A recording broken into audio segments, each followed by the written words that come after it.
Hello, I'm Annette Young and welcome to the 51%, a show about women reshaping our world. Coming up, a tiny village in India attracts international outrage over allegations that its council ordered that 2 women be raped as punishment. Also, we talk to Washington insider and reporter Annie Karni on how gender is indeed becoming a hot-button issue in the US presidential election. And the move here in France to make men happy by creating a more equal workplace. But first, thousands have signed a petition by Amnesty International after claims that a village council in India had demanded 2 women be raped as punishment. The order was reportedly issued after the women's brother was said to have eloped with an upper caste woman. Yet local police and officials say no such order was ever given. France 24's team on the ground went to investigate. The petition has already got over 300,000 signatures and has drawn global attention. After a man from a lower caste eloped with a married woman from a higher caste, an unelected village council passed an order condemning the boy's 2 sisters to gang rape. The 2 sisters fled to New Delhi, where we managed to meet them. We're from the lower caste, and the girl is from a higher caste. I'm scared for my life to go back. They can do anything to us physically. To find out more, we travelled to Sankrod, a typical North Indian village barely an hour from New Delhi. We meet the girl who eloped with the lower caste boy and has since returned to her family. Her version of the story is completely different. I went with him as he was promising me a job in the Delhi police. He locked me in a room and raped me. Her testimony is full of contradictions. Soon, we are led away by the community elders who also allege the girl was abducted and raped. But when asked if it is possible that the young couple were in love, they reveal their rigidly conservative views. In our village, nobody can marry between castes. And it has never been done, as it is against our culture. The authorities are still investigating the details. Meanwhile, the Indian Supreme Court has ordered the state to ensure the sisters' safe return to the village by mid-September. To the US now, where gender is undoubtedly becoming a major point of focus in the lead up to a potentially historic presidential election. And it's not just the Democrat candidate Hillary Clinton's bid for the White House. Republican candidate Donald Trump also made headlines recently with a series of sexist and offensive comments directed at TV host Megyn Kelly. He called her a bimbo while also saying she was tough on him during a debate because she was having her period. Joining me now from Washington DC is Annie Karni, a journalist with Politico who's been closely following the leading candidates. Annie, thanks for joining us. It does appear from this side of the Atlantic that gender is really becoming a crucial element in this presidential election. It is, and it's another example of how Trump is changing the dynamics here and really driving the conversation on every issue that he touches. The things he has said about women, calling Megyn Kelly a bimbo, making the comment about her period, are just things that no other Republican or Democrat could get away with. And yet he's seen his poll numbers with women are only climbing after those comments.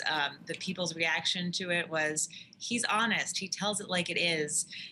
We'd rather have someone who's unscripted and sometimes goes over the line than a careful politician, and that's what he's tapping into. But how damaging is it for the Republican Party? Well, Hillary Clinton is hoping that it's very damaging. Her ticket to winning this election is getting women voters to come out and vote and showing them that the issues that she's talking about, drawing a contrast with how Republicans are on women's issues, social issues like abortion, things like paid family leave, paid sick leave. These are all issues that affect women's lives. Even her economic platform is about helping women, because when you help women work, the whole economy grows.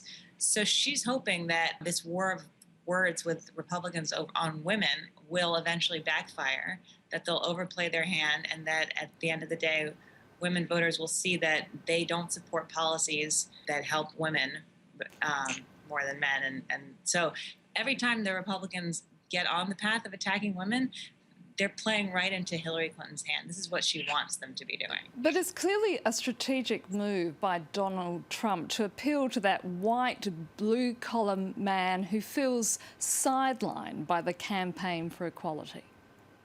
Yeah, I think that it's the same rhetoric with on immigration, on women. But I think, again, it's just the rules don't apply to him that regularly dictate how politicians can speak about these things. He's putting out hateful rhetoric out there, and he only gets more popular.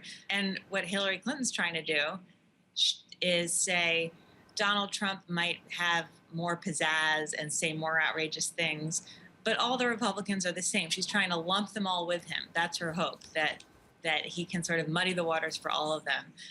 But no one else could say the things he says and still be an electable politician, whereas he just sees his polls climb. At the same time here, he's still the front runner, but I think the general sense is, where and how does the Donald Trump bubble end? I don't think, even despite the fact that he's been leading since he got in the race, anyone thinks he's going to be the Republican nominee for president.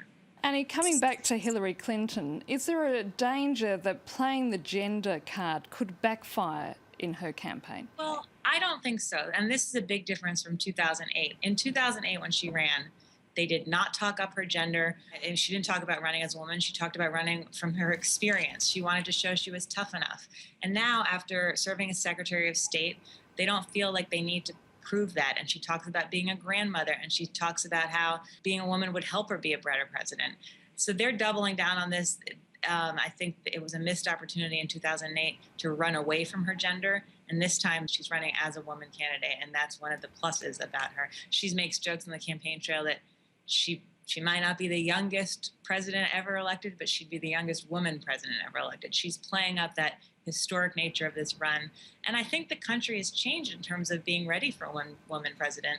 I think the country is more ready than it was 8 years ago to elect a woman. And talking about the general electorate, I mean, how is this all playing out? Because I read somewhere that the support for Hillary Clinton might not be as large as one would think, say, among white women.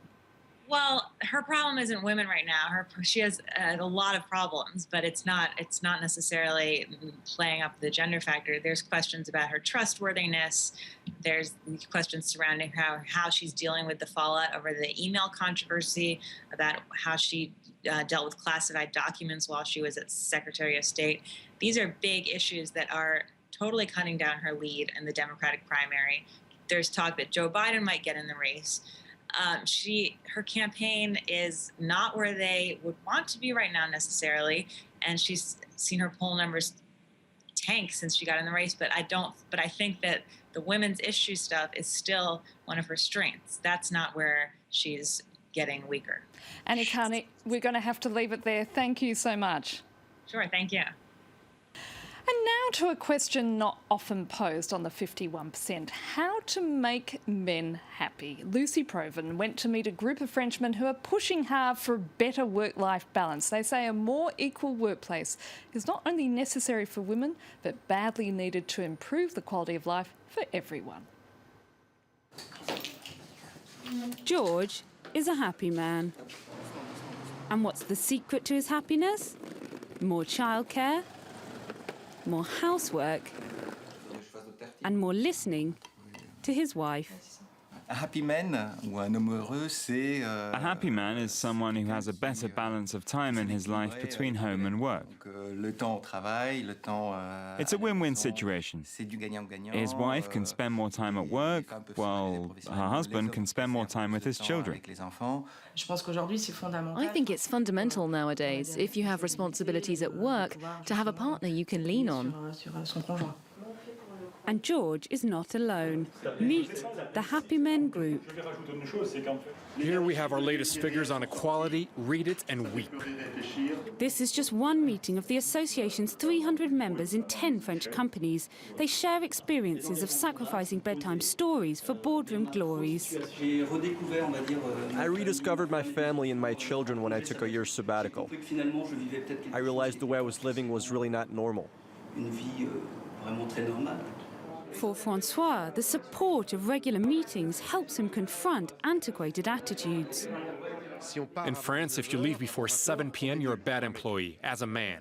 Last Friday, we had a meeting, and when we left at 8 p.m., there were only men left in the office. We want to be able to say no. If your boss says, let's have a meeting at 7, one should be able to say, no, I'm going home to be with my family. It's a real problem. You have to dare to say no. Please do dare, says Edwige. She's the head of Mixité, the women's network at the bank where Francois and George work. France is still a country where 97% of time off to look after children is taken by women, and 40% of French women change careers following childbirth. That's in comparison to only 6% of men. In fact, what we see is that happy men are raising the same questions now as we had in 2009 when we started Mixity.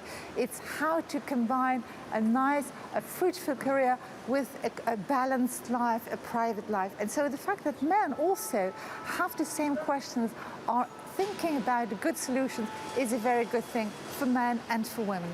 And it's not just good news for George, but also for his girls. I like that he takes me to birthday parties and when he takes me out. I like that he helps me do my homework and spends time with me.